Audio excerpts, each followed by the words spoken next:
Hello and welcome to another Bushwhacker review. Today we are going to be taking a look at William Byron's Valvoline Special from 2024. So let's take a look at the box. You got your Hendrick Motorsports 40th anniversary box they're using last year. Hendrick Motorsports 40 years, established 1984. Down the side you got Hendrick Motorsports, render the car right there, standard finish, 2024. Made total 528 of these things. NASCAR Cup Series, standard finish, got the same stuff on the back. Register your car at Lionel Garage, and you, of course, have your copyright and such on the bottom of the box. Here is the car itself. This was run at the Roval in the fall, as you can tell by the bright pink window net. And this paint scheme just came out of nowhere. Like, Valvoline has never really run, like, special paint schemes. They basically just run, like, they have a few races on Byron and a few races on Larson every year. Larson usually has his red car, and Byron has some sort of blue or gray car. And then this one, you have something that this invokes like the late 90s Mark Martin paint scheme. That one that has all the V's. It's like a gradient of V's. This one has like Valvoline logos mixed with Valvoline colored like confetti that like breaks up from the blue and goes into the white. And you have like confetti splattered throughout the car with like Valvoline logo of confetti. This is just so right. I was really hoping he was going to win this race. I really wanted him to win this race just because it would have been hilarious to have a car that's already covered in confetti to then be covered in actual confetti in like victory lane.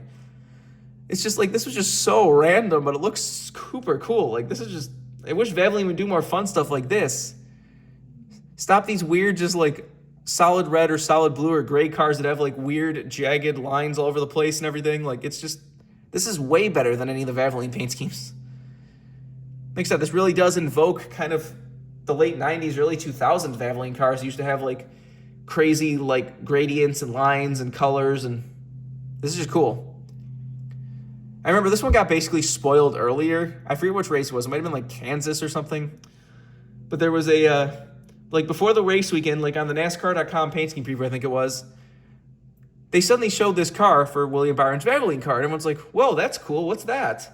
But then when it got to the track, it was the regular old Valvoline car again. Like his Byron's just typical Valvoline car. It's like, huh, why didn't they use that other car? That looked cool.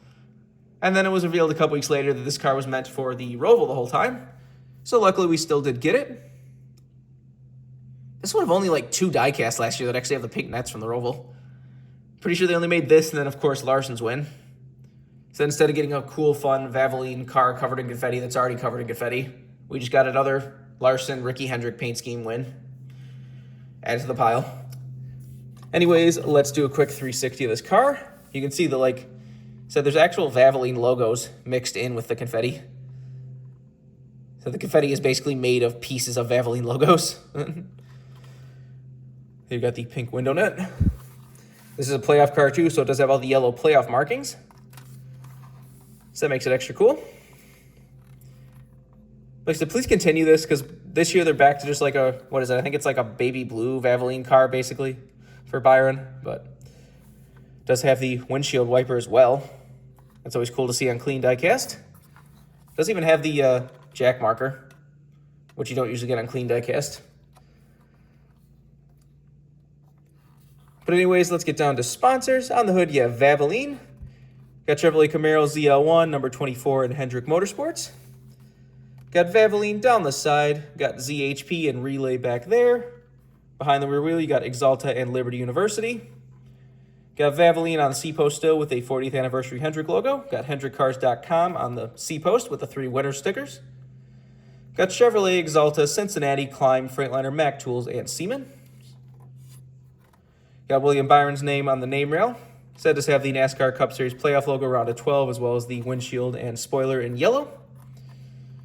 This car is super colorful. This is a really neat diecast. You already have the colorful paint scheme on top of the fact that it has yellow and then hot pink for the window nets. On the back, you got Chevrolet Camaro ZL1, got Valvoline number 24 and Valvoline again. Got Valvoline, the original motor oil, America's first motor oil brand. Say the first motor oil or only America's first motor oil? Which one is it? Pick one. Got a little like piece of like paint or wrap or something stuck to the what is that? that out here. Anyway, it's got Valvoline on the roof. This is number 6. Very low number there. That's funny. I was even saying this looks like Mark Martin's car, and I get to number 6. That's cool. Got the same stuff down the other side as usual. Take a look under the hood. Got Chevrolet, Raptor, Liberty University, Valvoline, ZHP, Relay, and Wix filters under the hood. Piling up their sponsors under there. There's the engine detail if you want to see that. Obviously no deck lid. The roof flaps, of course, do open. And there's the other side of the car if you want to see that. So just a really cool special paint scheme. Definitely was not expecting this car. Like, I don't think anyone was expecting this car. Like I said, please, can we continue some fun stuff like this, Valvoline? Because I'm sure there's some people out there that like the normal Valvoline cars lately, but I just have not been a fan of them. The last, like, normal Valvoline car I liked was that one from 2023. The one that I reviewed as his William Byron's Watkins Glenwin a couple months ago. Like, that paint scheme still had some of the color and stuff, which is nice. Like I said, I like when their Valvoline cars are all kinds of colors. I don't like this, like I said, like Larson's are always mostly red with a little bit of blue, and Byron's went from gray, like primer gray with some blue, which I really did not like that one. And then this year they kind of swapped it where it's more blue, which is an improvement over the primer gray one, but whatever. If you want this card as a brand new release, you can get it right now. Not sure if a car like this would get rare, because William Byron's cars never seem to get too crazy rare, except some of like the Gordon throwbacks and like the Exalta cars. But this one does seem popular enough. Like, I saw a lot of people getting this that wouldn't really get Byron cars, kind of like me. Like, there's very few Byron cars I ever get.